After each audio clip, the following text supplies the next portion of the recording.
சில நாட்களுக்கு முன்னாடி உத்தரகாண்ட் மாநிலத்தில் நடந்த ஒரு விழாவில் பங்கேற்கிறதுக்காக பிரதமர் மோடி ஹெலிகாப்டர்ல பறந்து போனார்.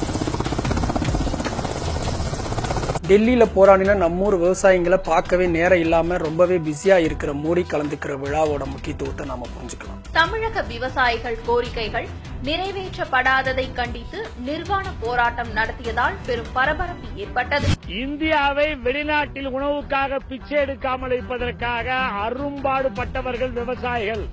ஆனால் அவர்கள் பிச்சைக்காரருடைய கேவலமான நிலையில் இருக்கிறார்கள். எங்களை பாருங்கள், எங்கள் குறையை கேளுங்கள், எங்களுக்கு உதவி செய்யுங்கள் என்றுதான் பிரதம மந்திரியை சந்திக்க முயற்சித்தோம்.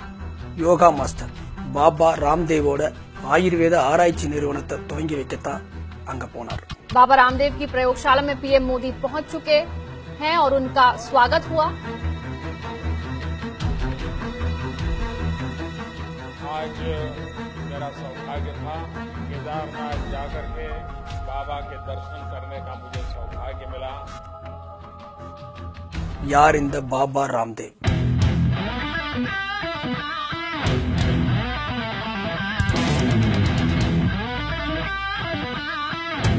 யோகா கத்துத்தர்றங்கிற பேர்ல இவர் பண்ற கலாட்டாவும் காமெடியும் ரொம்பவே ஃபேமஸ்.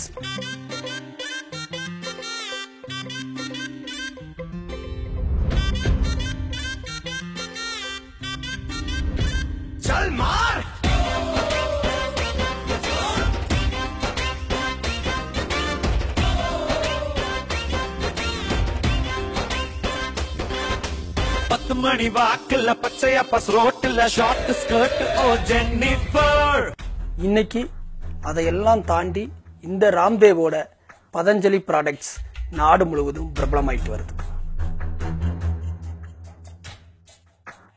கடந்த காங்கிரஸ் ஆட்சியில ஊழலை எதிர்த்து அண்ணா ஹசாரே உண்ணாவிரத போராட்டம் இருந்தார். அந்த போராட்டம் மோடிக்கு ஆதரவா மடை மாற்றி விடப்பட்டுச்சு. அதுல பெரும்பங்கு வகித்தவர் இந்த ராம்தேவ்.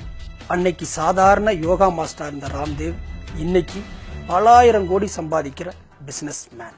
इसलिए हमने तैयार किया है पतंजलि अपनाइए प्राकृतिक सौंदर्य पाई. समय पर सरकार द्वारा की गई जांचों ஆயுர்வேதங்கிற பேர்ல நூடுல்ஸ்ல இருந்து பல்லு தேய்க்கிற பிரஷ் வரைக்கும் தயாரிக்குது பதஞ்சலி நிறுவனம். பதஞ்சலி சோப், பதஞ்சலி சமையல் எண்ணெய், தலைக்கு தேய்க்கிற தைலம், கை கழுவ ஹேண்ட் வாஷ், முகம் கழுவ ஃபேஸ் வாஷ், முகத்துல இருக்கிற கரும்புள்ளிய போக்குற கிரீம், முகத்தை வெள்ளையாக்குற கிரீம், பிஸ்கட், பேஸ்ட், சாக்லேட், தேனுன்னு லிஸ்ட் போயிட்டே இருக்கு. 1 இல்ல 2 இல்ல 500 விதமான பொருட்களை இவங்க தயாரிக்கிறாங்க. இந்த வீடியோவை நீங்க பார்த்துட்டு இருக்கிற இந்த நேரத்துல கூட ராம்தேவ் புதுசா ஒண்ணு தயாரிச்சு மார்க்கெட் பண்ணிட்டு இருப்பாரு. இப்ப கூட மாட்டு மூத்திரத்தில இருந்து பினாயில் தயாரிச்சிருக்காரு. அதுக்காக மாசம் 5000 லிட்டர் மாட்டு மூத்திரத்தை வாங்குறதுக்கு கவர்மெண்ட் கிட்ட அக்ரிமெண்ட் போட்டிருக்காரு. மரபு, இயற்கை, ரசாயனம் சேர்க்காதது, ஆயுர்வேதங்கிற வார்த்தைகளை நம்பி மக்கள் அதிக அளவு பதஞ்சலி தயாரிப்புகளை பயன்படுத்த ஆரம்பிச்சிருக்காங்க. நம்ம மரபை மீட்கிறதா சொல்ற ராம்தேவ் நம்ம நாட்டுக்கும் உணவு பழக்கத்துக்கும் கொஞ்சமும் சம்பந்தம் இல்லாத நூடுல்ஸையும் ஜாமையும் தயாரிக்கிறார். அதையும் வாங்க நம்ம மக்கள் போட்டி போட்டி கியூல நிக்கிறாங்க. பதஞ்சலி நிறுவனத்தால ஆயுர்வேத முறையில தயாரிக்கப்பட்ட Patanjali cellphone, Patanjali selfie stick, Patanjali ஆணுரை, பதஞ்சலி ஜட்டி பணியில் வந்தா கூட ஆச்சரியப்பட முடியாது. பதஞ்சலி நிறுவனத்தோட சிஇஓ பாலகிருஷ்ணன் இந்தியாவில் இருக்கிற பணக்காரர்களில் ஒருவர். இவரோட சொத்து மதிப்பு 16,000 கோடி. அப்படின்னா ராம்தேவோட சொத்து எவ்வளவு இருக்குன்னு கணக்கு போட்டு பார்த்துக்கோங்க. பதஞ்சலி நிறுவனத்தோட வருமானத்துக்கு வருமான வரியே கட்ட வேண்டியது இல்லைன்னு நம்ம நாட்டோட வருமான வரி தீர்ப்பாயம் அறிவிச்சிருக்கு. ராம்தேவ் எவ்வளவு வேணா சம்பாதிக்கலாம், வருமான வரி கட்டவே வேண்டியது இல்லை.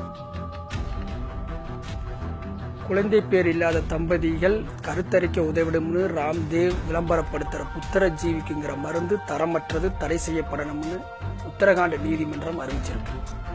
அது மட்டும் இல்ல, பதஞ்சலி உணவுப் பொருட்களுக்கு மத்திய அரசின் உணவு பாதுகாப்பு தர கட்டுப்பாட்டு மையம் அனுமதி வழங்கவே இல்லை. வேறொரு நிறுவனத்திடமிருந்து தேனை வாங்கி அதன் மேல பதஞ்சலி ஸ்டிக்கரை ஒட்டி விற்பனைக்கு விடுறாங்க.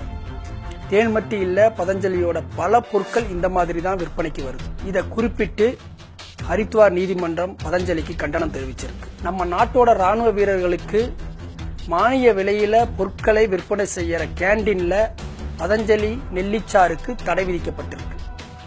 இவ்வளவு நடந்தும் இந்த அரசாங்கம் பதஞ்சலிக்கு எதிராக எந்த நடவடிக்கையும் எடுக்கவில்லை. அந்த பொருட்களை ஆய்வுக்கு உட்படுத்தவும் இல்லை.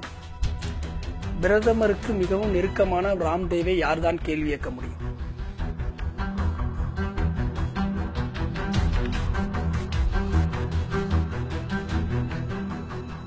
(2015) நெஸ்லேவோட மேகி நூடுல்ஸ்ல உடம்புக்கு தீங்கு செய்யற ரசாயனங்கள் இருக்கிறதா சொல்லி அரசு தடை பண்ணுச்சு. அந்த நேரத்துல பதஞ்சலி தன்னோட நூடுல்ஸை அறிமுகம் செஞ்சாங்க. அதுக்கு பிறகுதான் பதஞ்சலி நிறுவனம் அசுர வளர்ச்சி அடைஞ்சது.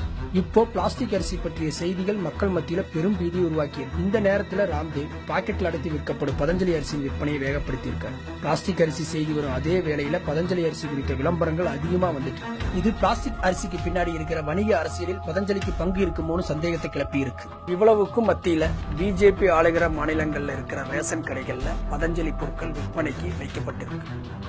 தமிழ்நாட்டுல கேட்கவே வேண்டாம். டெல்லி என்ன சொன்னாலும் தலையாற்ற பொம்மைகளா தமிழ்நாடு அரசு இருந்துட்டு இருக்கு. கூடிய சீக்கிரம் நம்மூர் ரேஷன் கடைகள்ல அரிசி பருப்பு கிடைக்குதோ இல்லையோ பதஞ்சலி பொருட்கள் கிடைக்க வாய்ப்பு இருக்கு. வெறும் பச்சை வேட்டி கட்டிக்கொண்டு நாம் என்ன சாப்பிட வேண்டும், எதை சாப்பிட்டால் ஆரோக்கியமாக இருக்கலாம் என்று வாழ்நாள் முழுக்க பேசி வந்த நம்மாழ்வாரை கண்டுகொள்ளாத இச்சமூகத்தில் இப்படியான அவலங்கள் அரங்கேறத்தான் செய்யும். சிந்திக்க வேண்டிய தருணம் இது.